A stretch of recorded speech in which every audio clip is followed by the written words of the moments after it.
Hi, I'm Teresa Bruce, and I am our school's parent mentor. So I work with families that have students with disabilities. These students with disabilities have an IEP, which is an individualized education program.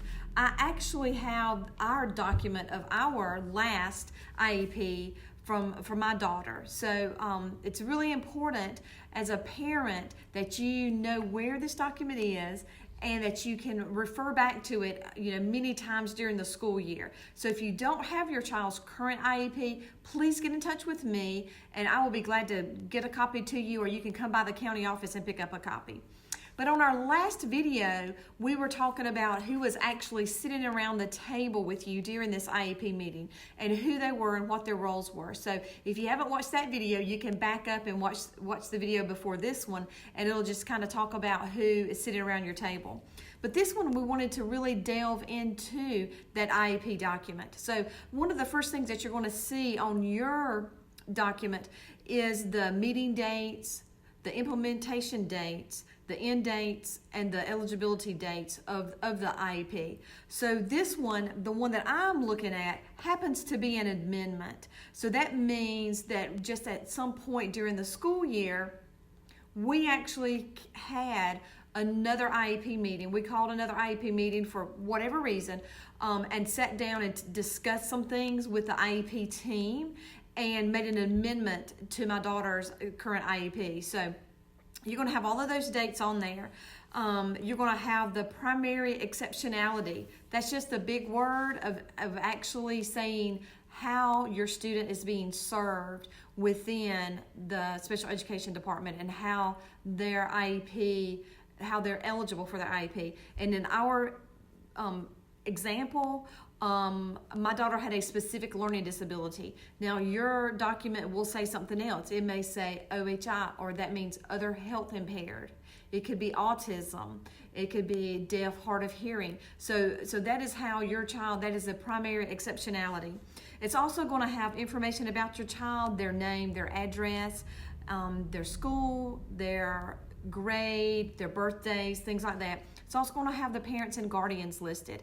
My husband and I are listed on this one. It's going to have our addresses and our telephone numbers and how to get in touch with us, or how the school can get in touch with us. One of the first things that you'll see is called the present levels of academic achievement and functional performance. This is basically where we're starting. So this is your child's probably the last testing that they've had completed, any assessments that they might have had through the school psychologist or even a private psychologist. It's going to have the kind of your baseline of where you're starting, where you are, where that child is presently. It's going to have a description of the academic, developmental, and or functional strengths and needs. So these are some of the strengths that your child might have and some of the needs that they might have. It's going to show maybe some of the just a snapshot of some of the areas that your child may need some support. One of the things that I really want to hit on, and this is just a tiny little section of this IEP, but it's parental concerns regarding your child's education. Now this, I can remember as far back as those IEP meetings that we had in elementary school. I can remember the most daunting concern that we had as parents was Lauren's ability to pass those high school graduation tests, which now, again, in 2014, those were off the table. But she was the last class that had to pass those tests to get her high school diploma. But even in elementary school, we, as a family, we did not focus on what was happening today.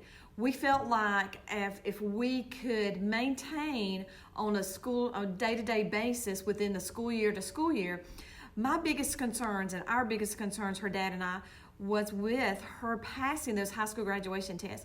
So even way back in elementary school, that was always at the top of our list on our parental concerns was her actually being able to pass those high school graduation tests. So this could be something, that's very particular to your family, but something that's really has you concerned with their educational career.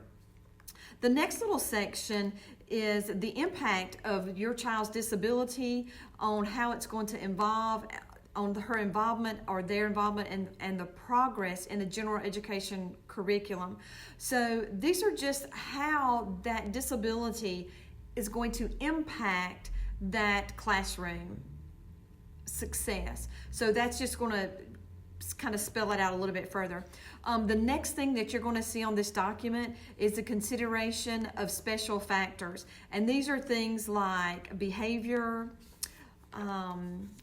are they limited in an English proficiency? Does your student have a blindness or any kind of visual impairment?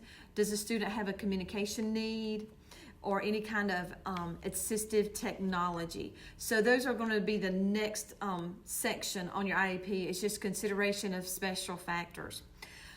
Now, one thing that you may or may not see on your IEP is the transition service plan. This plan will begin in 9th grade or when your student turns 16. So if you still have an elementary student, you will not see this on your IEP until they start in middle school and start thinking about those transition services that you're going to need once your child exits high school.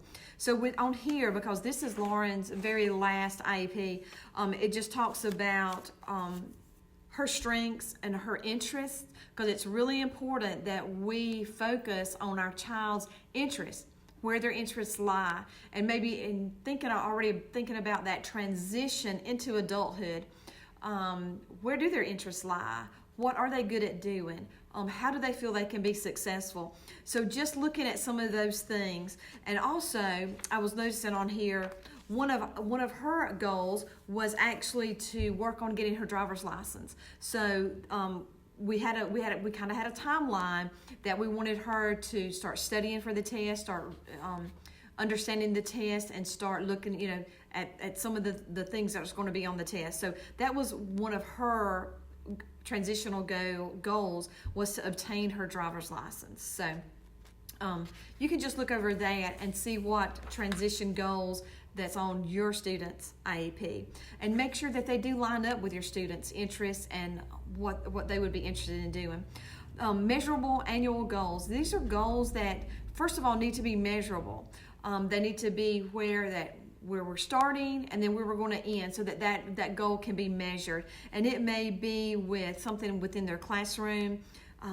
It can be with communication. It could be with maybe even particularly something that has to do with their benchmarks and as where we want them to be throughout the school year, so that we reach that end goal that is going to help them be successful. So I'm going to stop right now because I don't want these videos to be too long, because I know you don't have very much time.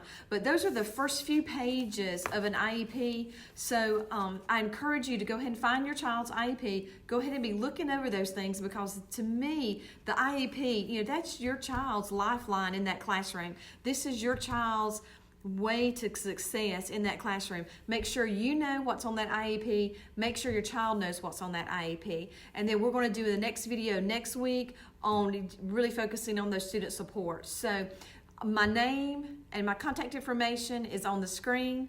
Always get in touch with me.